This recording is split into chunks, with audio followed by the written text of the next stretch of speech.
Welcome, everyone, to the most anticipated debate of the year, Biden versus Trump. We witnessed a clash of ideologies and personalities between former President Donald Trump and Joe Biden.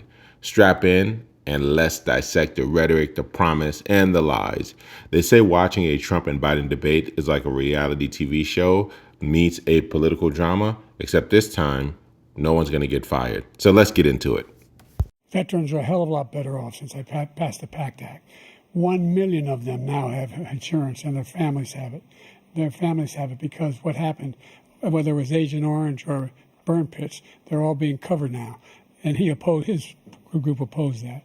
We're also in a situation where we have great respect for veterans. My son spent a year in Iraq, living right next to one of those burn pits, came back with stage 4 glioblastoma. I was recently in France for D-Day, and I spoke all about those heroes that died. I went to the World War I cemetery he refused to go to. He was standing with his 4-star general, and he told me, he said, I don't want to go in there because they're a bunch of losers and suckers. My son was not a loser, was not a sucker. You're the sucker. You're the loser. President Trump? First of all, that was a made-up quote, suckers and losers. They made it up. It was in a third-rate magazine that's failing, like many of these magazines. He made that up. He put it in commercials. We've notified him. We had 19 people that said I didn't say it. And think of this. Who would say I'm at a cemetery or I'm talking about our veterans? Because nobody's taken better care. I'm so glad this came up, and he brought it up. There's nobody that's taken better care of our soldiers than I have.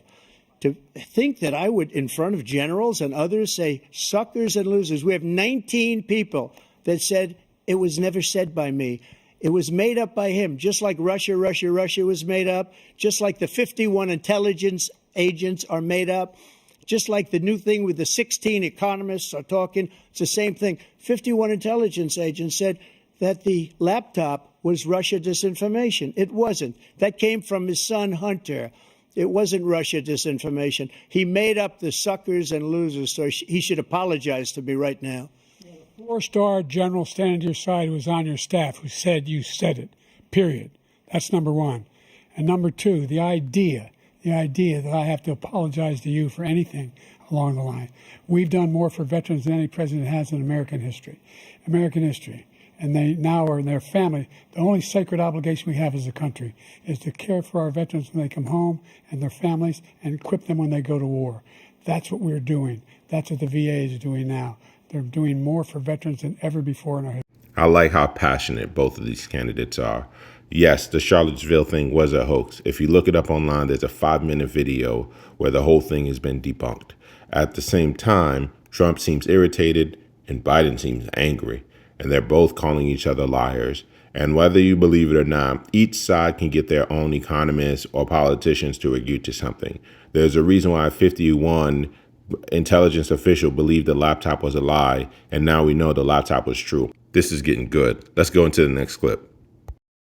Total initiative relative to what we can do with more Border Patrol and more asylum officers. President Trump? I really don't know what he said at the end of that sentence. I don't think he knows what he said either. I went to the World War I cemetery he refused to go to. He was standing with his 4-star general, and he told me, he said, I don't want to go in there because they're a bunch of losers and suckers. My son was not a loser, was not a sucker. You're the sucker. You're the loser. The only person on this stage is a convicted felon is the man I'm looking at right now. We knew this was going to be a talking point. We knew they were going to bring up the indictments and him being a felon. And the truth is, Trump is not going to jail anytime soon. He's a candidate for the presidency. This would be lunacy to put him in jail.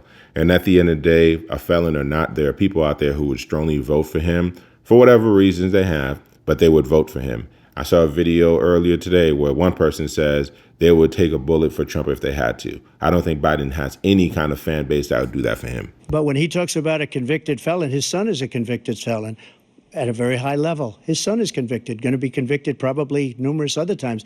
Should have been convicted before, but his Justice Department let the statute of limitations lapse on the most important things.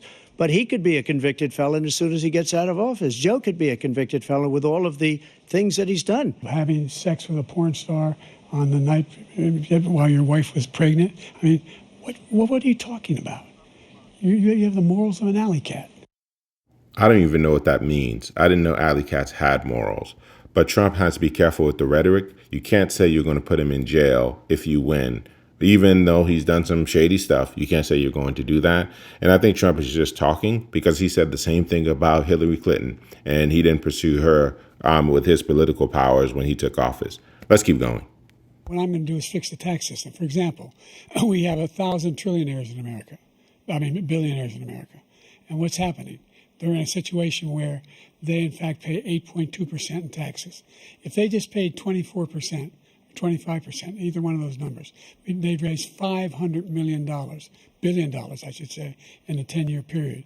We'd be able to wipe out his debt. We'd be able to help make sure that all those things we need to do, child care, elder care, making sure that we continue to strengthen our health care system, making sure that we're able to make every single solitary person eligible for what I've been able to do with the COVID, with dealing with everything we have to do with, look, if we finally beat Medicare. Thank you, President Biden. President Trump? Well, he's right. He did beat Medicare. He beat it to death, and he's destroying Medicare. I'm convinced at this point, both parties talk about Medicaid and Medicare, and none of them wants to do anything about it just because it's not political expedient. So this is just rhetoric back and forth because no one is going to do anything meaningful to change the system, because in order to do that, it would require some hard legislation. That $2 trillion tax cut benefited the very wealthy. What I'm going to do is fix the tax system. For example, we have 1,000 trillionaires in America, billionaires in America. And what's happening? They're in a situation where they, in fact, pay 8.2% in taxes. If they just paid 24%, 25%, either one of those numbers, they'd raise $500 million, billion dollars, I should say, in a 10-year period. We'd be able to wipe out his debt. We'd be able to help make sure that all those things we need to do, child care, elder care, making sure that we continue to strengthen our health care system, making sure that we're able to make every single solitary person eligible for what I've been able to do with the COVID, with dealing with everything we have to do with, look, if we finally beat Medicare. Thank you, President Biden. Those tax cuts came in handy, so please don't repeal them. That's all I got for you today. If you liked the video, hit that like and subscribe. I'll see you next time.